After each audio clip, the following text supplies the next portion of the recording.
జై శ్రీరామ్. అందరికీ నమస్తే అండి. ఈ చిదంబర శాస్త్రి, అదే అన్నదాన చిదంబర శాస్త్రి ఉన్నాడు కదా, ఇతను అయోధ్యలో ఒక యంత్రాన్ని స్థాపించినాను అనేసి చెప్పుకుంటా ఉన్నాడు. పచ్చి అబద్ధం అది. ఇతను ఏ యంత్రాన్ని స్థాపించలేదు అయోధ్యలో. గతంలో ఫోన్ చేసి కూడా మాట్లాడినాను మేము. మాట్లాడితే మెమ్మెమ్మే అంటాడు. అశోక్ సింఘాల్జీకి ఇచ్చినాను నేను యంత్రాన్ని అని డైలాగ్ చేసినాడు. అశోక్ సింఘాల్జీ అనే ఆయన విచారిస్తే ఎటువంటి యంత్రాలు అక్కడ అయోధ్యలో స్థాపించలేదు అనేసి చెప్పేసినాడు. ఈ చిదంబర శాస్త్రి అసలు అశోక్ సింఘాల్జీ అనేటువంటి ఈయనకి పరిచయం లేదు, మాట్లాడింది లేదు. అసలు అయోధ్య రామ మందిర శంకుస్థాపన రోజున కానీ అయోధ్య రామ విగ్రహ ప్రతిష్టాపన రోజున కానీ ఈ చిదంబర శాస్త్రి అసలు అయోధ్యకు పోను కూడా లేదు.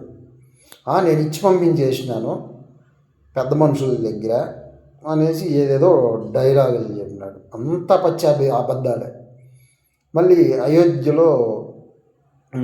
అయోధ్యకి కోటి తలంబరాలు అంటే గోటి తలంబరాలు అంట. ఏమవి వీటిలంటే వడ్లు ఉంటాయి కదా, వరి ధాన్యాలు, అవి కోటి భక్తుల నుంచి కోటి వడ్లు వరి ధాన్యాలు సేకరిస్తాడంట. సేకరించి గోటితో వలుస్తాడంట. వలిచి వాటిని అయోధ్యకు పంపించినాడంట ఆల్రెడీ. అట్లని చెప్పి డబ్బులు వసూలు చేసినాడు గతంలో. ఎవరు? ఈ చిదంబర శాస్త్రి, అన్నదాన చిదంబర శాస్త్రి, అబద్ధాల శాస్త్రి. పచ్చి అబద్ధాలే చెప్పేది ముసలోడు. మళ్ళీ వయసు అయింది, ఏదైనా మాట్లాడదాం తిడదామంటే రావడం లేదు మాటలు. ఇట్లాంటి దరిద్రులు, నీచులు, దుష్టులు, భ్రష్టులు. మళ్ళీ భద్రాచలం దేవాలయం గురించి ఏందేందో మళ్ళా పనికి మాటలు మాట్లాడుతూ ఉన్నాడు. భద్రాచలంలో రాముడు వచ్చి హరిహర అద్వైతి అంట. ఎవడురా చెప్పింది రాముడు అద్వైతి అనేసి? రాముడు స్మార్తుడంట. ఈ నీచుడు చెప్పేది. రాముడు స్మార్తుడా? విష్ణుదేవుని అవతారం కదా రాముడు. వైష్ణవుడు కదా, విష్ణువే కదా రాముడు. రాముడే కదా పరమాత్ముడు. ఈ నీచ నికృష్టపు వెధవలకి, ఇట్లాంటి వాళ్ళకి ఈ చిదంబర శాస్త్రి, ఈ చాగంటి కోటేశ్వరరావు, ఈ గరికపాటి నరసింహారావు, ఈ సాంబే షణ్ముఖ శర్మ, ఈ శృంగేరి పీఠం వాళ్ళు, ఇదంతా ఒక బ్యాచ్, స్మార్త బ్యాచ్. నిజానికి స్మార్త బ్యాచ్కి సనాతన ధర్మానికి, హిందుత్వానికి ఎటువంటి సంబంధం లేదు. వీళ్ళు దోపిడీ బ్యాచ్, వీళ్ళు క్షుద్ర పూజల బ్యాచ్, భక్తితత్వం బ్యాచ్ కాదు వీళ్ళు. వీళ్ళకి దైవం అంటే భక్తి ఉండదు. వీళ్ళు చేసేవంతా చెప్తారు చూసినారా, చెప్పేవన్నీ శ్రీరంగ నీతులు, దూరేది దొంబర గుడిసిళ్ళు ఇట్లా అనేసి అట్లాంటి పనులు వీళ్ళు చేసేది. ఈ మధ్యకాలంలో వీళ్ళు టీవీ ఛానల్లో, సోషల్ మీడియాల్లో కూర్చొని ఫేమస్ అయిపోయినారు. వీళ్ళు నిజమైన వైదికులు కారు. వీళ్ళు ఏ వేదాన్ని అభ్యసించలేదు, ఈ స్మార్త బ్యాచ్ గాళ్ళు. సరేనా? అసలు నిజంగా వైదికులుగా వేదం అభ్యాసం చేసి ఆలయాల్లో అర్చకులుగా ఉండేటువంటి వాళ్ళని వీళ్ళు అణగదొక్కినారు కిందకి. దాడులు చేసి, రౌడీజాలు చేసి వాళ్ళ మీద వీళ్ళు పెత్తనం చలాయించినారు. ఇప్పటికీ పెత్తనం చలాయించాలనే చూస్తూ ఉన్నారు. రాముడు ఎట్లా అద్వైత అవుతాడు? అయోధ్యలో యంత్రం స్థాపించినట్లు మీరు ప్రూఫ్ చేసుకోండి రా, బోసిడీకే కావాలరా అనేసి చెప్తా ఉన్నాను. నాకు ఫోన్ చేసిన లమిడీకే కాళ్ళు ఎవడైనా కరెక్ట్గా మాట్లాడండి, లేదంటే మెట్టుతోనే కొడతాను, చొప్పుతో కొట్టినట్లే సమాధానం ఇస్తాను నేను. సరేనా? జాగ్రత్త. ఈ చిదంబర శాస్త్రి బ్యాచ్ గాళ్ళకి చెప్తా ఉండేది, పిల్ల స్మార్త బ్యాచ్ గాళ్ళు. వీళ్ళు కొంతమంది ఈ స్మార్తులు పనికి మనం పూజలు చేసి జనాలకు మాయ మాటలు చెప్పి ఆమారిచ్చి మీకు కోట్ల రూపాయలు వచ్చేస్తాయి, మీకు ఆ శాంతి, ఈ శాంతి, ఆ హోమం, ఈ హోమం అనేసి దొబ్బి తింటా ఉండే డబ్బులు బాగా ఉంది వీళ్ళ దగ్గర. ఆ డబ్బులు ఇచ్చి బ్యాచ్ని పెట్టుకున్నారు వీళ్ళు, పిల్ల స్మార్త బ్యాచ్ కావాలని.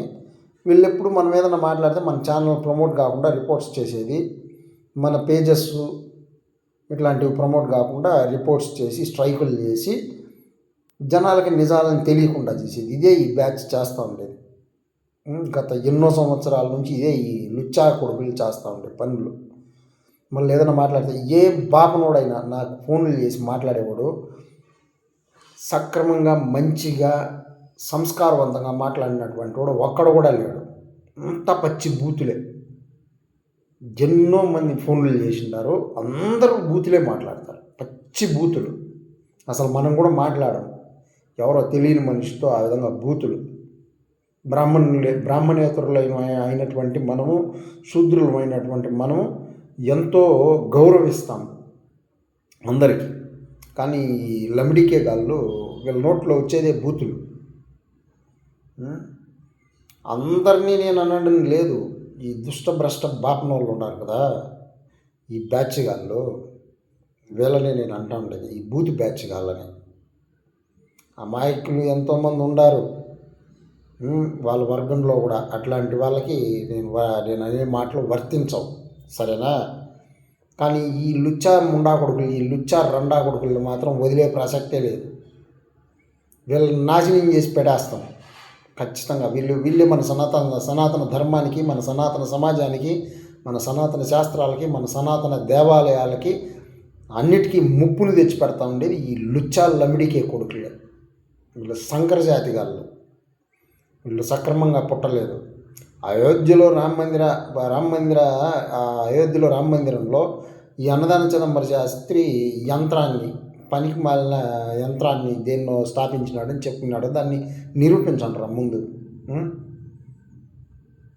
నేను మాట్లాడినాను చిదంబర శాస్త్రితో ఫోన్లో. చిదంబర శాస్త్రికి అసలు ఆంజనేయ స్వామి పెళ్లి చేసిన దరిద్రుడు ఈ చిదంబర శాస్త్రి. సూర్యుని భార్య సువర్చలాదేవితో, గురువు భార్యతో ఆంజనేయ స్వామికి పెళ్ళి అయిందంటే ఎవడన్నా నమ్ముతాడు? మొహంలో తుపుక్క నమ్ముతారు. ఆంజనేయ స్వామి వారు బ్రహ్మచారి కదా, ఆయన వివాహమే చేసుకోలేదు. అట్లాంటిది వీళ్ళు డబ్బులతో పరపతితో వీళ్ళు దీంతో అదే దొంగతనాలు ఇట్లా దోపిడీలు చేసి యామారిచ్చి సంపాదించిన డబ్బులు ఉన్నాయి. అవి పెట్టి మన దేవి దేవతలు కల్పిత కథలను అంటగట్టి, కట్టుకథలను అంటగట్టి లేనిపోని వీళ్ళ వ్యాపారాలు ఇంకా పెంచుకునే దానికోసము రకరకాల దేవతలను సృష్టించి రకరకాల పిచ్చి పిచ్చి గుళ్ళు కట్టి వీళ్ళ స్వార్థం కోసం ఇన్ని అకృత్యాలు ఆగడాలు చేస్తూ ఉన్నారు ఈ దరిద్రులు. ఈ చిదంబర శాస్త్రి అనేవాడు, ఈ చిదంబర శాస్త్రి ఇట్లా చెప్తాడు, అయోధ్యలో నేను యంత్రాన్ని పెట్టేసినాను అనేసి. ఈ శృంగేరిపేట వాళ్ళు ఏం చెప్తారు తెలిసిన, అంతా వీళ్ళే స్మార్త బ్యాచ్. శంకరాచార్య వచ్చి తిరుమలలో యంత్రం పెట్టినాడంట, అందుకేనంటే తిరుమలకు బాగా డబ్బులు వస్తూ ఉండేది. అట్లనే సొల్లు వాళ్ళు చెప్తారు. ఇట్లాంటి వాళ్ళని వదిలేయాలని అడగకూడదా? నిలువరించాల్సిన పని లేదా ఇవంతా? ఇట్లాంటి తప్పుడు మనుషుల్ని, వీళ్ళు చెప్పేది ప్రతి ఒక్కటి అబద్ధమే. వీళ్ళు ఏది ఒక్కటి కూడా నిజాలు మాట్లాడరు. ఈ చాగంటి కానీ, గిరికపాటి కానీ, చిదంబర శాస్త్రి కానీ, సాంబే షణ్ముఖ శర్మ అనేటువంటి అతను కానీ, శృంగేరి పీఠం వాళ్ళు కానీ, వీళ్ళందరూ ఫేక్ గల్. అట్లని వైష్ణవులేమి పెద్ద పత్తిత్తులు, ఉత్తములు, వాళ్ళు నిజాలే మాట్లాడతారు, వాళ్ళు ఏం మోసాలు చేయరు, వాళ్ళు పనికిమాలిన పూజలు చేయరని నేను చెప్పడం లేదు. ఆ వైష్ణవ వర్గంలో ఉండే బాపనోళ్ళు కూడా పనికి మాలిన వాళ్ళే. వాళ్ళు కూడా డబ్బుల కోసం ఎట్లాంటి పనికి మాలిన పిచ్చి పూజలు, మాయ మాటలు చెప్పి జనాలు యామారిచ్చి బతుకుతూ ఉండేటువంటి సోంబేరిగాళ్ళే. అంతా ఇలంగా వేపన బ్యాచ్ చేయాలి.